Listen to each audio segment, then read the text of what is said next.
My blog is Consciousness and the Connections in Our Storytelling.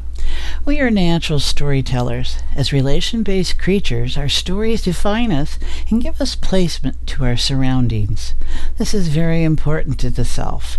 Whether in our physical or non-physical realms, self needs to know how to relate. Self seeks place. Writing started around 5,000 years ago. When we did not yet write, we verbally communicated in sounds and eventually language. Our ancestors drew to express what they were noticing in their environments, be it sun, horse, family, and the squiggles of water, and even signed their works as a handprint. Everything you know today about yourself and you don't know about yourself is story that has become myth. It is the projection subject to interpretation, along with the many years that man has been present. Our DNA tells us stories of connection that we most often have no knowledge or proof of. We are developing our technology to help us explore our past and ways for us to know ourselves in terms of that past. We can also know ourselves in terms of the past, present, future by accessing our essence within each of us. To know ourselves as soul and consciousness, free of the dictates of our assumptions and stories and myths and rumors of self and our appearances. Man started out relatively not too long ago in the big scheme of things. We can now have knowledge of the fact that what is walking around today in its suits and ties and colorations of skin tone is a culmination of a Homo sapien African woman and her daughters eons ago mixing with other humanoids. That progression is fascinating to many, and how we have all become what we see in the mirror each day and over time in our diversity.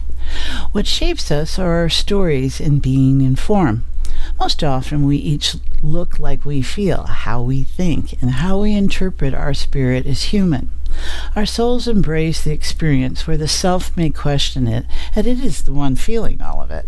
Consciousness and soul are neutral to what those experiences are. We create what life is as an expansion of being.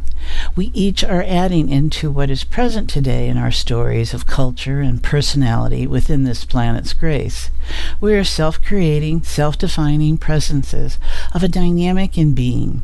We form actively, knowingly, with intention as soul, and most of the time unknowingly from our habituated states of awareness as self. We fulfill our destinies as we decide them. All of this speaks to how we view life and our engagement with it. There is no bias in life, as it is an evolving dynamic. Life continues to develop in the human as embryo into fetus only when another chemical process engages and expands the form, bringing it into life as human. The same goes for a seed into flora, a roe as a developing fish. At any time, the form can stop developing and the form dies. Only 20% of all conceived human life bursts into a hopefully bouncing baby. Life stops or can continue with new variations present from the norm. Free of our emotions, we can appreciate life as nothing more than life, fulfilling the range of experience unique to the design inherent in that form. And souls are dancing. These days, I sense that most of what we would call our lives is about our relation to what is in our essence already, as compassion, love, selflessness, and unknowingness. Our stories are filled with this relation to our core. Unknowingness is another name for potential. Nothing is yet known or identified or solidified into something as energy. It is the dark matter in the state of consciousness at play.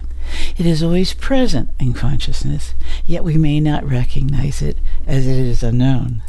It is the fourth element that showed up in my conversation with Harvey.